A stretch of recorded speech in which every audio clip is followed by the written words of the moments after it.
الحمد لله وكفى والصلاة والسلام على سيد الرسل وخاتم الأنبياء وعلى آله وأصحابه الذين أوفوا عهدهم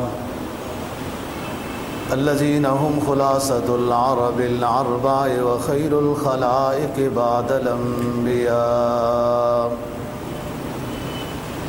أما بعد فأعوذ بالله من الشيطان الرجيم.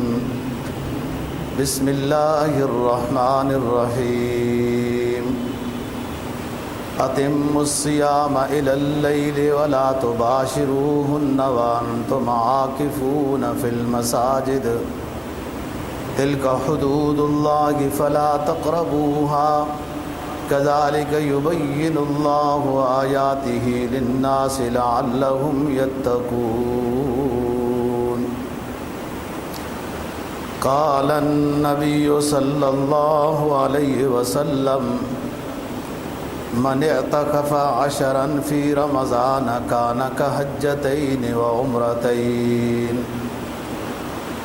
صدق الله العظيم وصدق رسوله النبي الأمي الكريم ونحن على ذلك لمن الشاهدين والشاكرين والحمد لله رب العالمین.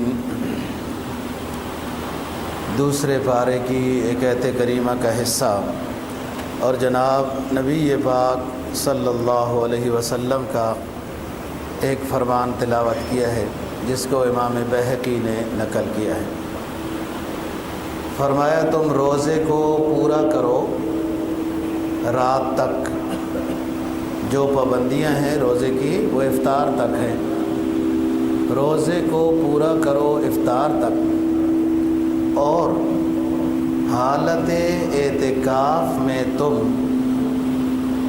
اپنی بیویوں سے نہیں مل سکتے ہو. تلک حدود اللہ، یہ اللہ کی طرف سے حد بندیاں ہیں. فلا تقربوها، ان حد بندیوں کے قریب بھی نہ جاؤ. پھر خطرہ ہے کہ کہیں ٹوٹ جائے گی حد بندی. ان حد بندیوں کے قریب بھی نہ جاؤ. کذالک یبین اللہ آیاتہ للناس لعلہم یتقون. اللہ تعالیٰ لوگوں کے نفع کے لیے احکام کو خوب واضح بیان کرتے ہیں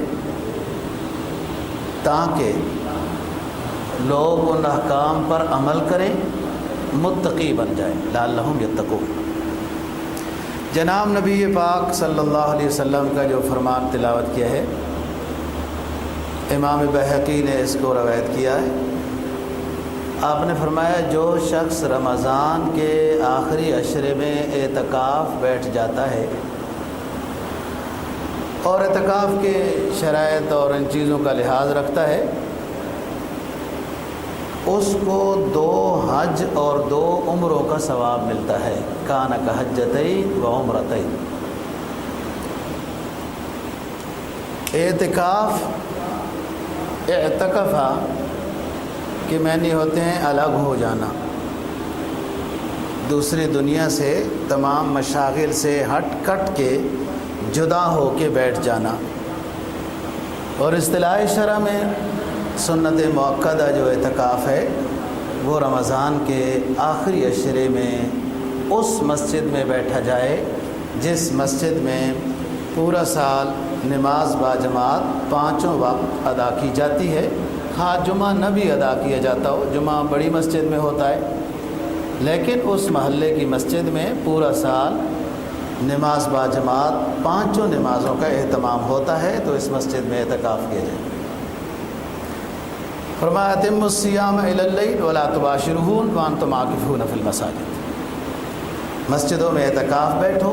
روزے دار کے لیے پابندیاں ہوتی ہیں، لیکن جو شخص اعتکاف میں آ جاتا ہے تو اس کی پابندیوں میں اور اضافہ ہو جاتا ہے. روزے دار کے لیے تو رات کو قربان الی الزوجہ حلال ہو جاتا ہے، لیکن معتکف کے لیے یہ چیز بھی منع کر دی گئی۔ ویسے بھی کوئی ضرورت ہے تو ملنے کے لیے، کوئی مشورے کے لیے آ سکتی ہے، لیکن اگر کوئی ایسی خواہش کی بات کر دے گا تو اعتکاف خراب ہو جائے گا۔ فرمایا وَلَا تُبَاشِرُوهُنَّ وَأَنْتُمْ عَاكِفُونَ فِي الْمَسَاجِدِ تِلْكَ حُدُودُ اللَّهِ، یہ اللہ کی طرف سے حد بندیاں ہیں، ہر چیز کی حد بندیاں ہیں۔ حد بندیوں کے ساتھ ہی نظام ٹھیک رہتا ہے، اور اگر حد بندیاں نہ ہوں، شترے بے مہار ہو تو نقصان ہی ہوتا ہے۔ حد بندیوں کے بغیر نہ آخرت بن سکتی ہے، نہ دنیا صحیح رہ سکتی ہے۔ حکومت بھی بہت ساری حد بندیاں کرتی ہے۔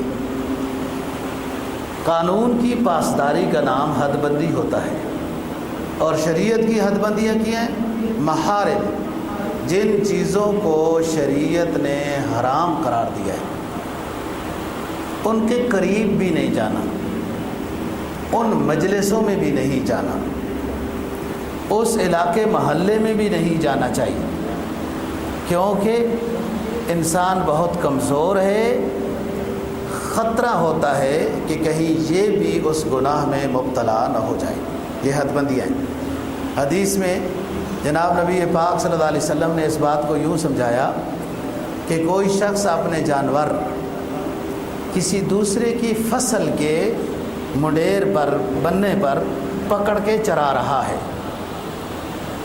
تو اس کو یہ یقین ہے کہ میرا جانور دوسرے کی فصل میں منہ نہیں مارے گا، اور میں خیال کروں گا دوسرے کی فصل نہیں خراب ہونے دوں گا، لیکن دوسرے کی فصل کے قریب اپنے جانور کو چراتا ہے تو ضرور جانور دوسرے کی فصل میں منہ مار لے گا، لہذا اس سے دور چرائے تاکہ یہ خطرہ نہ ہو۔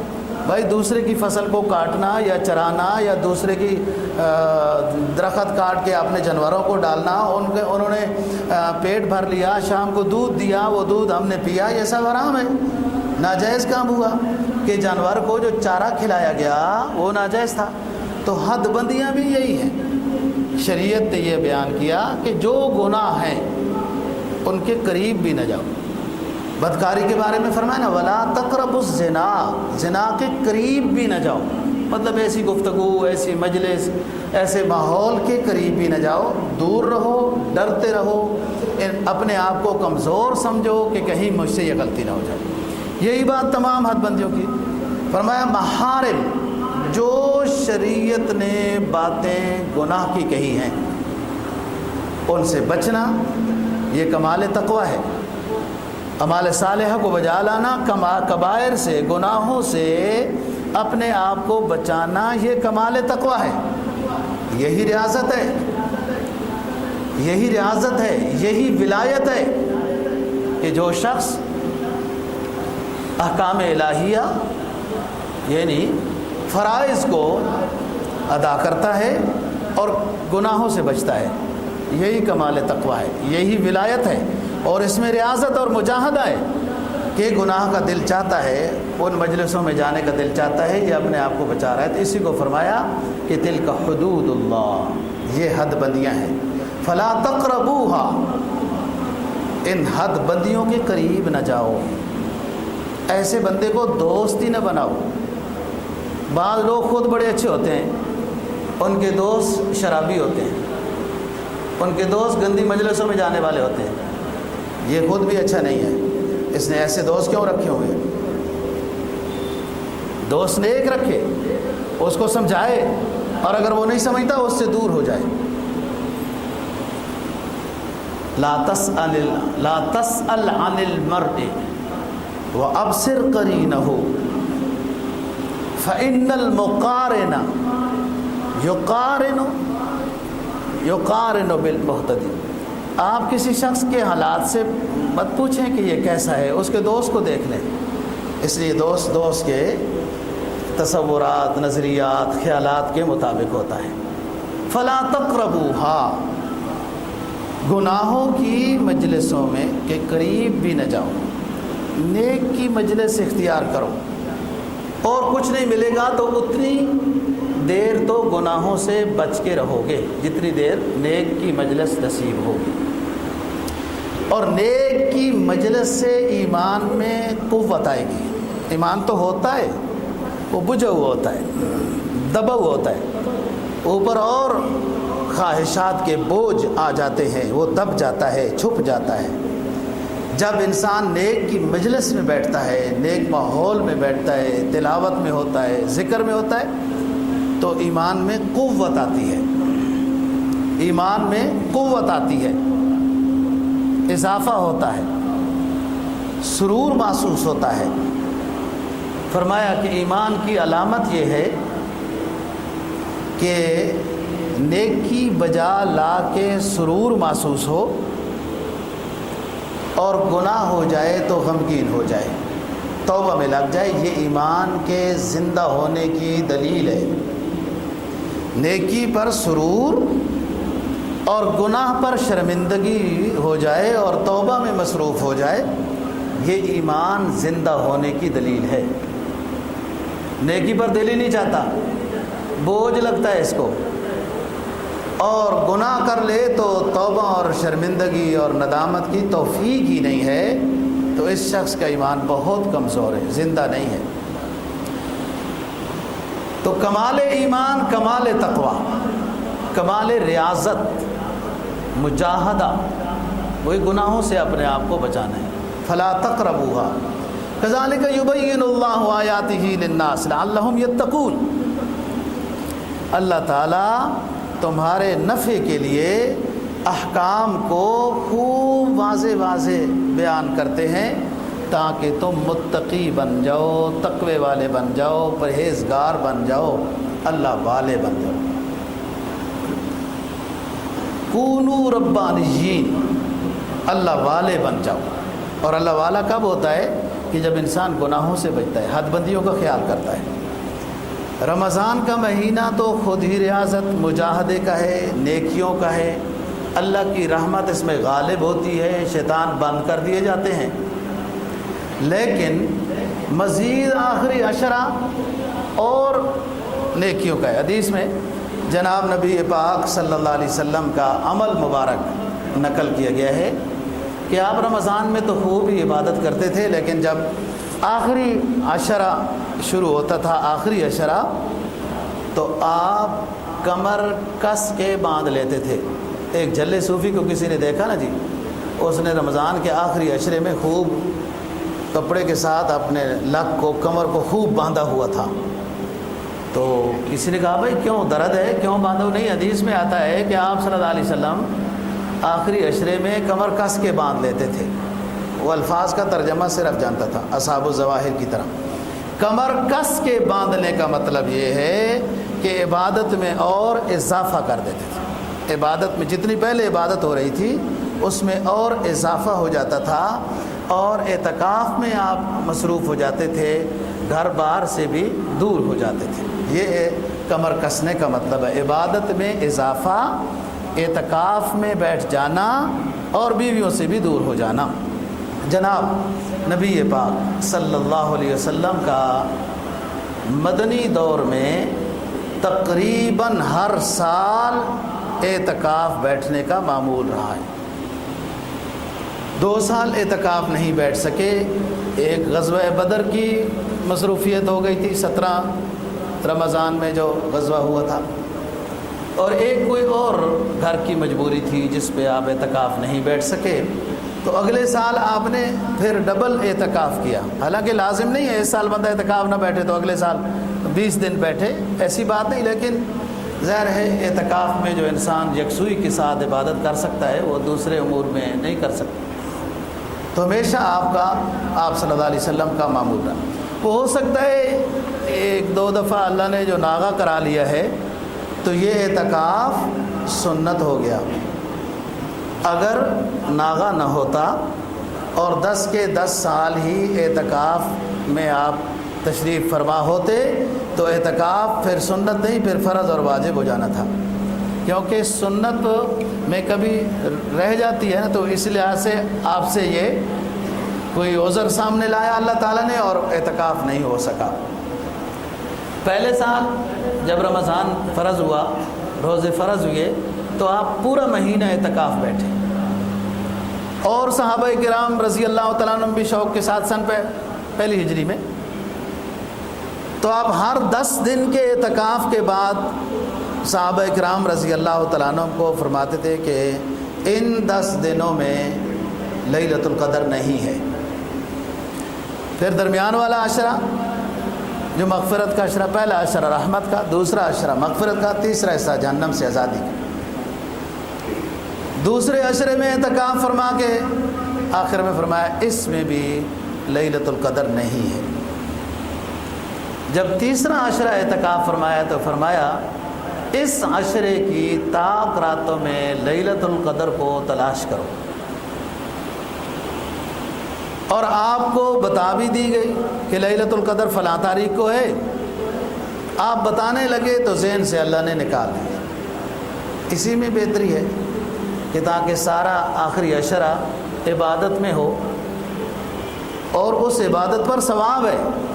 یہ نہیں کہ لیلۃ القدر کی کوئی جھلک نہیں محسوس ہوئی تو جو ہم نے آخری عشرے میں عبادتیں کی ہیں وہ ضائع ہو گئی، ایسی بات نہیں، وہ سارا ثواب ہے۔ اور اسی لیے تو یوں رکھ دیا گیا، ممکن ہے اللہ کی حکمت اسی میں ہو تاکہ انسان اس شوق میں لگا رہے، عبادت خوب کرتا رہے، دل نہ بھرے۔ باقی بعض حضرات نے لکھا ہے کہ آپ بتانے لگے تھے کہ 2 صحابہ میں کوئی تلخ کلامی ہو رہی تھی۔ ایک کہہ رہا تھا جو مہاجر تھا کہ میں مہاجرین کو بلا کے نا تمہارے ساتھ مقابلہ کراؤں گا۔ دوسرا انصاری تھا، وہ کہنے لگا میں انصاریوں کو بلا کے آپ کا مقابلہ کراؤں گا۔ یعنی قومیت کا نعرہ لگایا گیا۔ آپ صلی اللہ علیہ وسلم ناراض ہوئے، پریشان ہو گئے، ان کو سمجھایا، صلح کرائی، معاملہ رفع دفع ہو گیا۔ صحابہ جلدی بات سمجھ جاتے تھے، تو ذہن سے لیلۃ القدر کی جو معین رات تھی وہ اللہ نے اٹھا لی۔ ان تازہ خداؤں میں بڑا سب سے وطن ہے۔ ان تازہ خداؤں میں وطنیت کا نعرہ لگانے والے، قومیت کا نعرہ لگانے والے یہ بت ہیں۔ ان تازہ خداؤں میں بڑا سب سے وطن ہے، جو پیرہن ہے ان کا وہ ملت کا کفن ہے۔ آپ کی جو ملت ہے وہ اسلام ہے، آپ کی پہچان اسلام ہے۔ اسلام کے نام پہ یہ ملک حاصل کیا گیا ہے۔ یہ اسلام وطنیت نہیں، پنجابیت یا سندھیت، اس نام پہ ملک نہیں حاصل کیا گیا، اسلام کے نام پہ حاصل کیا گیا ہے۔ تو بات یہ ہے کہ یہ نعرہ کتنا بدبودار ہے، قومیت کا نعرہ، کہ اتنی بڑی چیز سے محروم کر دیا گیا۔ لیکن ساتھ دوسرا پہلو خوبی کا بھی ہے کہ تاکہ پورے آخری عشرے میں آپ تلاش کریں۔ اور لیلۃ القدر جو عبادت میں مصروف ہوتا ہے اس کو نصیب ہو جاتی ہے، کچھ نظر آئے یا نہ نظر آئے۔ نظر آنے کے لیے بھی کچھ مجاہدہ چاہیے ہوتا ہے، اتنا جلدی نہیں کچھ نظر آتا۔ لوگ بزرگوں کے حالات پڑھتے ہیں نا جی، اولیاء اللہ کے احوال پڑھتے ہیں کہ یہ منظر پیش ہوا تھا، یوں صحابہ اکرام رضی اللہ تعالیٰ عنہ نقل کرتے ہیں کہ لیلۃ القدر کا اندازہ ہو جاتا تھا، ہلکی ہلکی بارش شروع ہو جاتی تھی، اس رات میں نورانیت زیادہ محسوس ہوتی تھی، باوجود گرمیوں کے روزے کے برودت محسوس ہوتی تھی، ٹھنڈک۔ تو نظر چاہیے نا، اے اہل نظر ذوق نظر خوب ہے لیکن، اے اہل نظر ذوق نظر خوب ہے لیکن، جو شے کی حقیقت کو نہ سمجھے وہ نظر کیا ہے۔ یہ منظر لوگوں کے، اولیاء اللہ کے نا جی، حالات زندگی میں ہم نے پڑھے ہوتے ہیں، فلاں لیلۃ القدر میں یہ ہو گیا تھا، فلاں لیلۃ القدر میں یہ ہو گیا تھا۔ تو یہ بندہ بھی اعتکاف میں بیٹھتا ہے تو وہ کرامت دیکھنے کی فکر میں لگا رہتا ہے. نہیں، اتنی جلدی نہیں ہوتا. یہ آئینہ بنتا ہے رگڑے لاکھ جب کھاتا ہے دل. یہ تو صدیوں کی ریاضت چاہیے ہوتی ہے. پھر علم مکاشفہ نصیب ہوتا ہے، پھر پردے ہٹتے ہیں. جب پوری ریاضت اور مجاہدہ پوری زندگی تقوی میں ہو، گناہوں سے بچتا ہو، گناہوں کے خیال پر بھی استغفار کرتا ہو، تو نہ اٹھا پھر کوئی رومی عجم کے لالا زاروں سے. پھر رومی بنے گا، پھر عطار بنے گا، پھر غزالی بنے گا. تو لیلۃ القدر عبادت کرنے والے کو نصیب ہو جاتی ہے، خواہ کچھ منظر نظر آئے یا نہ آئے. اس کی فکر نہیں رہنی چاہیے، وہ خود ہو جاتا ہے. کرامت کسی ولی اللہ کے قبضے میں نہیں ہوتی، معجزہ کسی پیغمبر کے قبضے میں نہیں ہوتا. اللہ کی عطا ہوتی ہے جب دکھا دے اللہ معجزہ. کچھ معجزے ایسے ہوتے ہیں جو اللہ پیغمبر کو ساتھ دے دیتا ہے، وہ ہر وقت دکھائی دیے جاتے ہیں.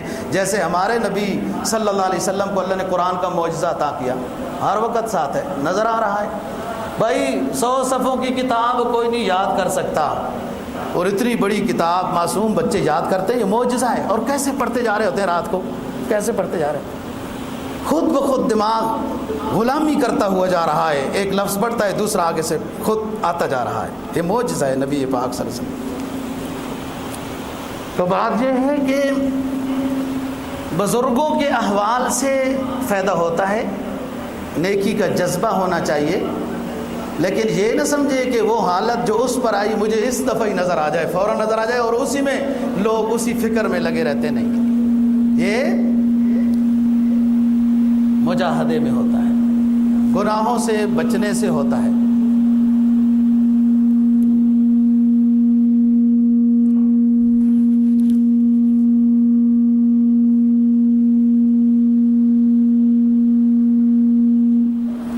جتنا اللہ کے قریب ہوگا، سرب سجود ہوگا، گناہوں سے بچے گا، ایمان مضبوط ہوتا ہے، اللہ کے قریب ہوتا ہے. وہ خود کرامت، یہی کرامت ہے. آپ نے ایک اچھی بات کسی ساتھی کو کہہ دی اور وہ بھی اچھے کام کرنے لگ گیا، یہ بھی کرامت ہے. عطار و رومی ہو، رازی ہو، غزالی ہو، عطار ہو، رومی ہو، رازی ہو، غزالی ہو، کچھ ہاتھ نہیں آتا بے آہے سحرگاہی. اللہ والے گزرے ہیں، ان کی جماعت گزری ہے اولیاء اللہ کی. یہ اللہ اللہ کرنے سے اللہ والے بنے، سنت کے متبع تھے، ظاہراً بھی باطناً بھی.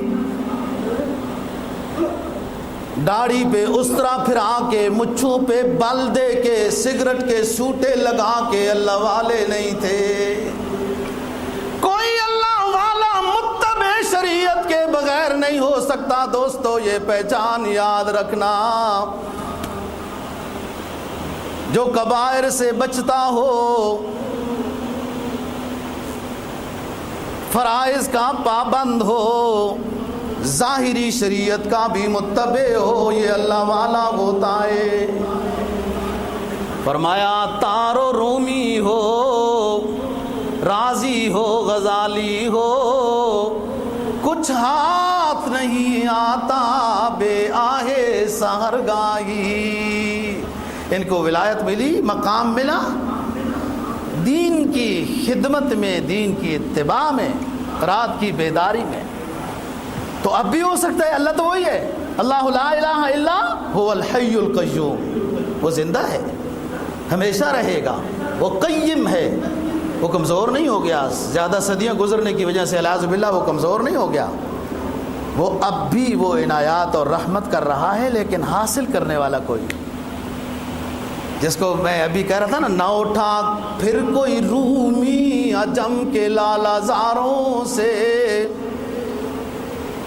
وہی آب گلی وہی آب گل ایران وہی تبریز ہے ساقی، وہی سمرقند ہے نا، وہی بخارا ہے نا، وہی علامہ رومی کا علاقہ ہے نا، وہی تبریز اور بابا سعدی کا فارس ہے، علاقے وہی ہیں، رب بھی وہی ہے، لیکن رب کو ڈھونڈنے والے کہیں چلے گئے۔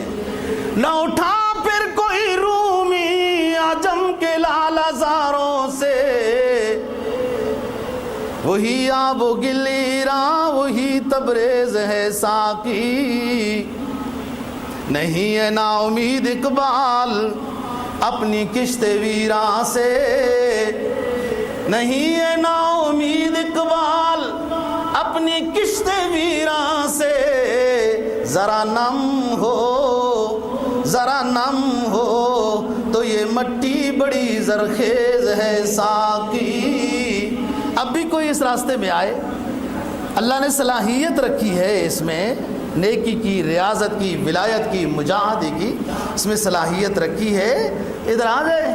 اللہ وہی ہے، علاقے وہی ہیں، لوگ دنیا پرستی کی طرف چلے گئے، دنیا پرستی کی طرف چلے گئے، اور کچھ تو یوں کمزور ہو گئے اسلام پر عمل کرنے میں، اور کچھ لوگوں نے اپنی مرضی کے مطابق اسلام کی تشریح شروع کر دی، تو کچھ یوں گمراہ ہو رہے ہیں۔ اسلام وہی ہے دوستو، یہ پرانا نہیں ہوتا، یہ اسی طرح ہے جس طرح آپ صلی اللہ علیہ وسلم کے زمانے میں ہے، اور قیامت تک یوں ہی رہے گا، درمیان میں کسی کی تشریح کی ضرورت نہیں ہے۔ یہ خیر القرون میں تشریح بھی ہو گئی ہیں، اور ائمہ مجتہدین کے اجتہاد بھی ہو چکے ہیں، اسی نقطۂ نظر سے اسلام کو سمجھا جائے گا، اس پر عمل کیا جائے گا، تقوی کی دولت نصیب ہوگی۔ اسلام کو مدینہ اور مکہ کی اینک سے سمجھا جائے گا، یورپ کی اینک سے اسلام نہیں سمجھا جاتا۔ لوگ اسلام کے خلاف باتیں کرتے ہیں نا، پھر کفر ملک ان کو پناہ بھی دے دیتے ہیں، کیونکہ ہوتے جو انہی کے ہیں۔ اسلام کے خلاف بات کی، بظاہر مسلمان تھا، تو تمہیں کیا ضرورت ہے اس شخص کو پناہ دینے کی؟ اس لیے کہ یہ بوتل ادھر کی تھی، مٹیریل ادھر کا ہی تھا، اس لیے اس نے وہی باتیں کی، پناہ بھی وہی دے رہے ہیں۔ اسلام کو مکہ اور مدینہ کی اینک سے سمجھنے کی کوشش کی جائے، سمجھ آتا ہے، یورپ کی اینک سے نہیں سمجھ آتا، وہ کچھ اور ہی سمجھ میں آتا ہے۔ تو فرمایا تلک حدود اللہ فلا تقربوها، یہ اللہ کی طرف سے حد بندیاں ہیں، ان کو نہ توڑو، اپنے آپ کو کمزور سمجھو، ہر وقت کمزور سمجھو۔ جو جتنا اللہ والا ہے وہ اتنا اپنے آپ کو کمزور سمجھتا ہے، اسے ڈر لگتا ہے کہ ریاضت حاصل ہونے میں بڑی مدت لگتی ہے دوستو، اللہ کا قرب ملنے میں بڑا ٹائم لگتا ہے، لیکن اگر ایسی کوئی اللہ معاف فرمائے غلطی ہو گئی تو اس کے زائل ہونے میں کوئی ٹائم نہیں لگتا، زائل ختم ہونے میں کوئی ٹائم نہیں لگتا۔ آپ عبداللہ اندلسی کی بات پڑھیں، عبرتناک کہانی ہے، جو ہزاروں کے استاد اور اللہ والے تھے، ایک یہودی کو حقیر سمجھا اور اللہ نے سب کچھ لے لیا، سب کچھ لے لیا۔ پھر اسی ڈنڈے سے جس سے جمعہ پڑھاتے تھے کہ سنت ہے ہاتھ میں خطبے کے درمیان ڈنڈا رکھنا، عصا رکھنا، اسی ڈنڈے سے یہودیوں کے خنزیر چراتے رہے۔ کسی کو حقیر نہیں سمجھنا، خدمت نہیں کر سکتے کسی کی تو اس کو تکلیف نہیں پہنچانی ہے۔ انسان کا معنی ہی ان سے مشتق ہے، انسان کا جو لفظی معنی ہے وہ ہمدردی ہے، ملنساری ہے۔ انسان علیحدہ رہ کر پریشان ہو جاتا ہے، اس کو ساتھ مل جل کر رہنے میں طبیعت ٹھیک رہتی ہے۔ یہ انسان اپنے اصلی معنی سے ہی دور جا رہا ہے اور افراتفری کی طرف شکار ہے، اور اپنے ہی نیا کو، اپنی کشتی کو پار لگانے کی فکر میں لگا ہوا ہے، یہ نہیں تھا۔ تو فرمایا فرائض کو بجا لاؤ، کبائر سے اپنے آپ کو بچانا ہے. اور سب سے بڑا کبیرہ جھوٹ بولنا, دھوکہ دینا, یہ چیز ہے. نبی پاک صلی اللہ علیہ وسلم نے جہاں نماز نہ پڑھنے والے پر وعید فرمائی نا, وہ نماز میں جو سستی کرتے تھے ان کے بارے میں جو وعید فرمائی کہ میرا دل چاہتا ہے ان کے گھر جلا دوں, لیکن مجھے عورتوں اور بچوں کی فکر رہتی ہے کہ وہ بھی پھر پریشان ہو جائیں گے. یہاں سے مسئلہ ایک اور سمجھ آ گیا ہے کہ عورتوں کی نماز اصل گھر میں ہے. اس لیے تو آپ نے فرمایا نا کہ یہ بندے جو نماز میں نہیں آتے, سستی کرتے ہیں, میرا دل چاہتا ہے کہ میں ان کے گھر جلا دوں, لیکن مجھے ڈر لگتا ہے کہ عورتیں ہوں گی گھروں میں اور بچے تو ان کو تکلیف ہوگی. عورت کی نماز اصل گھر میں ہے, مسجد میں بھی جائز ہے, لیکن پردے کا صحیح انتظام ہو. تو بات کر رہا ہوں دوستو, فرائض کو بجا لانا, گناہوں سے, کبائر سے اپنے آپ کو بچانا, اور کسی کو دھوکہ دینا. حدیث میں آتا ہے نا, من غش فلیس منا, جس نے دھوکہ دیا وہ ہم میں سے ہی نہیں ہے. اور اگلی حدیث کہ جس نے ذخیرہ اندوزی کی ہم میں سے نہیں ہے, کہ کل ریٹ بڑھ جائے گا, آج خرید کے رکھو, اندر چھپا کے رکھو, بیچو نہیں, کل بڑھ جائے گا, فائدہ زیادہ ہوگا, فرمایا ہم میں سے نہیں. اور جس نے نفع زیادہ لیا, لوگوں کی مجبوری سے فائدہ اٹھایا, ہم میں سے نہیں ہے. تو ان چیزوں کا بھی خیال رکھنا ہے. فرائض کا ادا کرنا, گناہوں سے, یہ سب گناہ ہیں. جس طرح جھوٹ بولنا, بد نظری کرنا, شراب پینا, جوا کھیلنا, یہ سب گناہ ہیں. ایسی ہی انسانیت کو تکلیف پہنچانا, خواہ زبان سے ہو یا غبن فاحش, دھوکے سے ہو یا زیادہ ریٹ لگا کر ہو, یہ سب دھوکہ ہی ہے. حضرت عبداللہ ابن عباس رضی اللہ تعالی عنہما اعتکاف میں بیٹھے ہوئے ہیں, تو اپنے ذکر اذکار تلاوت میں تھے. پیچھے ایک شخص بڑا پریشان ہے, دعاؤں میں مصروف ہے, ذکر اذکار میں ہے اور بہت غمگین ہے. آپ نے جب توجہ کی تو اس سے پوچھا, بھائی کیوں پریشان ہو, کیا وجہ ہے؟ اس نے کہا, پریشان اس لیے ہوں کہ کسی کا قرضہ دینا ہے, وہ بندہ بڑا پریشان کر رہا ہے, تو قرضہ ادا کرنے کی ہمت اور جرأت اور ظاہری کوئی سبب بھی نہیں ہے. تو بہت پریشانی کے ساتھ ساتھ میں نے یہ سوچا کہ مسجد نبوی میں چلا جاتا ہوں, روضہ رسول گنبد خضرا کے سائے میں بیٹھ جاتا ہوں, ذکر اذکار درود شریف کرتا ہوں, اور میرے پاس کوئی حل نہیں تھا. یہی مبارک اور مقدس جگہ سمجھی ہے, ادھر آ گیا ہوں, دعا کر رہا ہوں. عبداللہ ابن عباس رضی اللہ تعالیٰ عنہما اٹھے اور چل پڑے, جیسے مسجد کے باہر جا رہے ہیں. تو وہ شخص کہنے لگا کہ حضرت آپ کا اعتکاف ہے, مسجد کے باہر بغیر ضرورت کے جائیں گے, کہاں جا رہے ہیں آپ؟ کہا میں کسی ساتھی کو بلاتا ہوں, اس کو کہتا ہوں آپ کے قرضہ. تو وہ شخص کہنے لگا, حضرت آپ کا اعتکاف ہے, اعتکاف ٹوٹ جائے گا. اور ٹوٹ جاتا ہے اعتکاف. مسجد میں ضرورت شرعی اور طبی کے علاوہ باہر نکلیں گے تو اعتکاف ٹوٹ جاتا ہے, جو رمضان کے آخری عشرے کا اعتکاف ہے. کہا مجھے معلوم ہے کہ اعتکاف ٹوٹ جائے گا, لیکن مجھے نبی پاک صلی اللہ علیہ وسلم کا ایک اور فرمان بھی یاد ہے کہ جس شخص نے کسی پریشان حال مسلمان کی پریشانی کو دور کیا تو 10 سال سے زیادہ اعتکاف کا ثواب ملے گا. یہ فرمان بھی مجھے نبی پاک صلی اللہ علیہ وسلم کا معلوم ہے. اور فرمایا کہ حدیث میں, اسی حدیث میں, کہ ایک دن جو شخص اعتکاف بیٹھتا ہے وہ 3 خندق جہنم سے دور کر دیا جاتا ہے. 3 خندق. اسی حدیث میں خندق کی تشریح بھی آئی کہ ایک خندق کی مسافت زمین و آسمان کی مسافت سے کہیں زیادہ ہے. تو میں اس مسئلے کو باہر گئے، انہیں کوئی اپنا ساتھی یوں نظر آ گیا، اس کو کہا بھائی اس کا قرضہ اتار دو، اس نے کہا ٹھیک ہے جی، وہ واپس آ گئے۔ اور ایسے ساتھی ماشاءاللہ ہوتے ہیں، کئی ساتھی نام لکھوا جاتے ہیں، فون نمبر دے دیتے ہیں، بھائی استاد جی کوئی پریشان آدمی آ جائے، کوئی ایسا ہو آپ کا دل اس پر مطمئن ہے، آپ ہمیں فون کر دیں، ہم اس کی خدمت کر دیں، کہ ایسے اللہ والے ہوتے ہیں لوگ، ہر دور میں ہوتے ہیں۔ تو بات یہ ہے دوستو، نیکی بجا لانا، فرائض کو بجا لانا، گناہوں سے بچنا، اور سب سے بڑا گناہ کسی انسان کو تکلیف نہیں دے۔ خیر الناس من ينفع الناس بننا ہے، اصل تو خیر الناس من ينفع الناس بننا ہے، لیکن اگر کسی کو فائدہ نہیں پہنچا سکتے ہو تو کم از کم نقصان نہ پہنچاؤ، دھوکہ نہ دو، پریشان نہ اس کو کرو، اذیت نہ ہو۔ حدیث میں تو آتا ہے رمضان میں نوکر سے کام بھی کم لو تاکہ اس کا روزہ خراب نہ ہو، اور پورا سال اللہ کھلاتا ہے، اس میں بھی یزداد فی رزق المومن ہو جاتا ہے، اس میں رزق زیادہ ہوتا ہے تاکہ آپ کی عبادت خراب نہ ہو۔ تو اعتکاف کا بہت ثواب ہے دوستو۔ اعتکاف ایک سنت مؤکدہ علی الکفایہ ہے، ایک اعتکاف نفلی ہے، ایک اعتکاف فرض اور واجب ہوتا ہے۔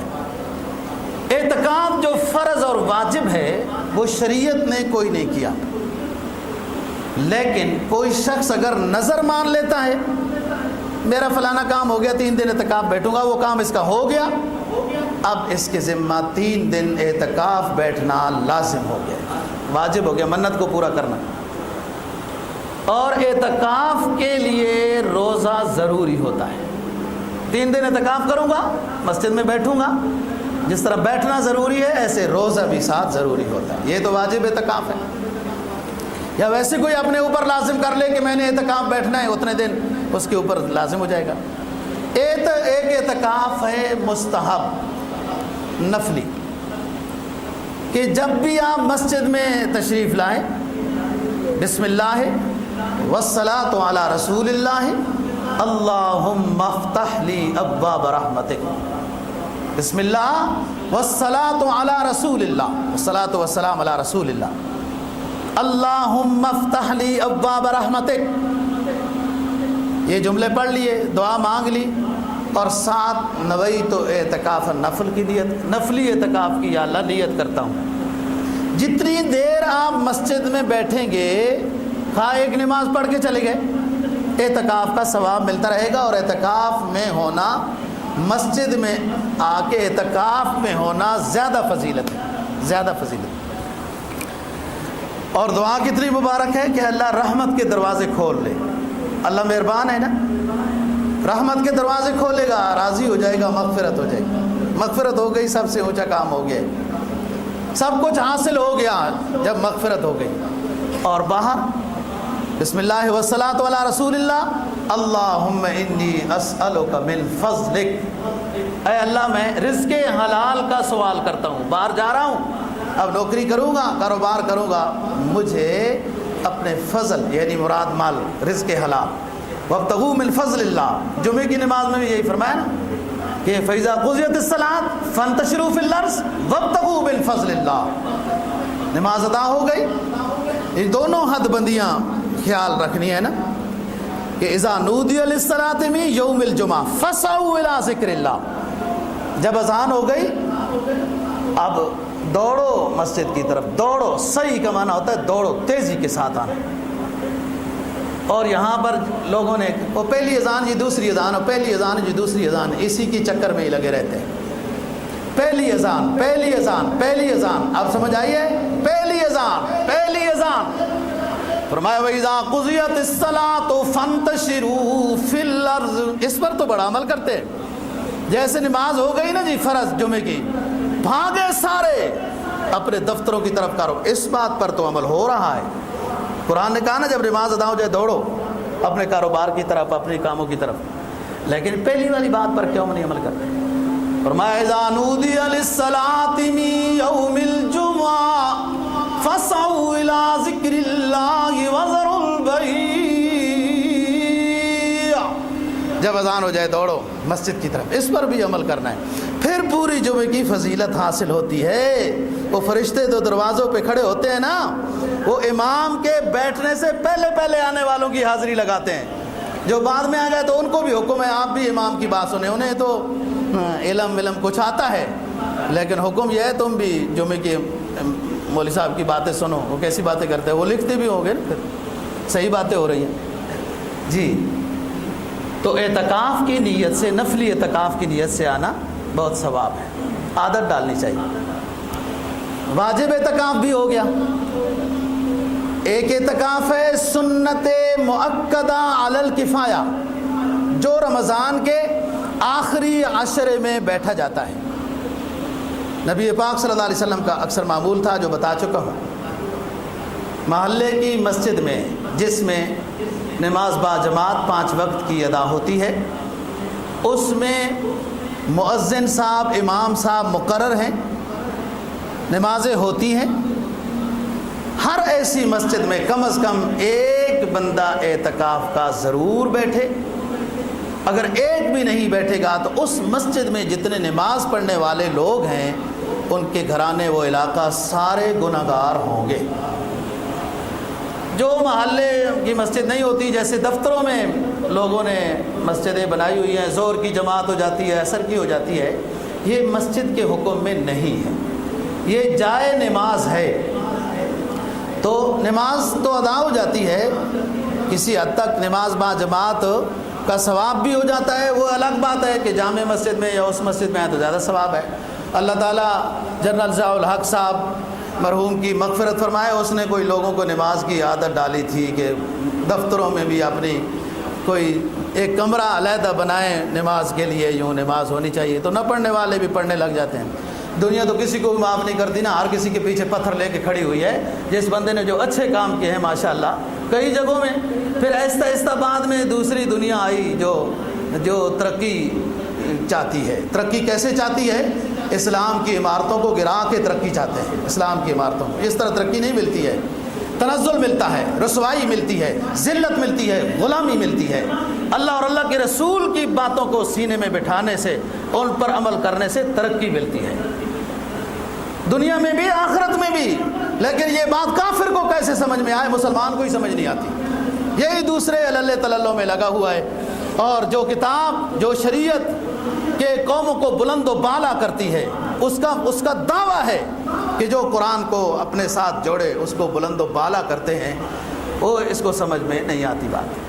تو سنت مؤکدہ علی الکفایہ، یہ وہ اعتکاف ہے جو رمضان کے آخری عشرے میں اس طرح کی مسجد میں بیٹھا جاتا ہے۔ دوستو، یہ سنت مؤکدہ علی الکفایہ اعتکاف بہت فضیلت والا ہے۔ پہلی فضیلت یہ کہ معتکف شخص کو لیلۃ القدر کی فضیلت نصیب ہو جاتی ہے۔ کیوں؟ اعتکاف والا شخص مسلسل عبادت میں ہوتا ہے، خواہ وہ نیند کر رہا ہو تب بھی وہ عبادت میں ہوتا ہے، اور لیلۃ القدر اس کو نصیب ہوتی ہے کہ جب اس خاص ماحول میں فرشتے جب آتے ہیں اور حاضری لگاتے ہیں تو جو عبادت میں مصروف پاتے ہیں اس کو لیلۃ القدر کی فضیلت کا سرٹیفکیٹ دیتے ہیں۔ تو معتکف جو ہے وہ عبادت میں ہے، خواہ نفل پڑھ رہا ہے، تلاوت کر رہا ہے یا سو رہا ہے، وہ عبادت میں ہے، لیلۃ القدر کی فضیلت اس کو نصیب ہو جاتی ہے۔ اور دوسری فضیلت معتکف کے لیے فرمایا یجری لہو من الحسنات، تمام نیکیاں جو لوگ کر رہے ہیں، یہ کسی مجبوری سے نہیں کر سک رہا، ان تمام نیکیوں کا ثواب بھی معتکف کو ملے گا۔ بیمار پرسی کرنے نہیں جا سکتا، مختلف علاقوں میں جنازے پڑھنے نہیں جا سکتا، کسی کی اور کی خدمت نہیں کر سک رہا، وہ بھی بہت ثواب ہے۔ وہ تمام ثواب کے کام جو اور لوگ کر رہے ہیں وہ سارے اس معتکف کو ثواب ملتے رہیں گے۔ تیسری فضیلت، اس کو 2 حج اور 2 عمرے کا ثواب نصیب ہوگا، معتکف کو 2 حج 2 عمروں کا ثواب۔ چوتھی فضیلت فرمایا وَهُوَ يَعْتَكِفُ الذُّنُوبَ، معتکف شخص تمام گناہوں سے اپنے آپ کو بچا لیتا ہے، کہ وہ الگ بیٹھا ہوا ہے، اللہ اللہ کرتا ہے، فضول بات نہیں کرتا، اور اس سے ضرور اس کو بچنا ہے تمام گناہوں سے۔ علامہ ابن قیم رحمہ اللہ تعالی لکھتے ہیں کہ معتکف کی مثال تمام مشاغل سے ہٹ کٹ کے اللہ اللہ کرنے اس کا کام ہوتا ہے. ظاہری لحاظ سے تمام چیزوں سے اپنے آپ کو جدا کر کے یہ بیٹھا ہے. اسلام میں رہبانیت کا تصور نہیں ہے کہ دنیا سے دور ہو جا کر بیوی بچوں سے اپنی تمام چیزوں سے دور ہو جائیں اور وہاں جا کر بیٹھ کے اللہ اللہ کریں. اسلام اس کو لازم اور فرض نہیں کہتا. کوئی کرے تو منع بھی نہیں کرتا. یہ یاد رکھنا کہ کسی بزرگ کے چلے کے اوپر ہی نہ اعتراض کرنے لگ جاؤ کہ وہ تو 40 دن وہاں اللہ اللہ کر رہا تھا اور مولوی صاحب نے تو یوں کہا ہے. رہبانیت شریعت سابقہ پر بھی فرض نہیں تھی, انہوں نے خود کی تھی.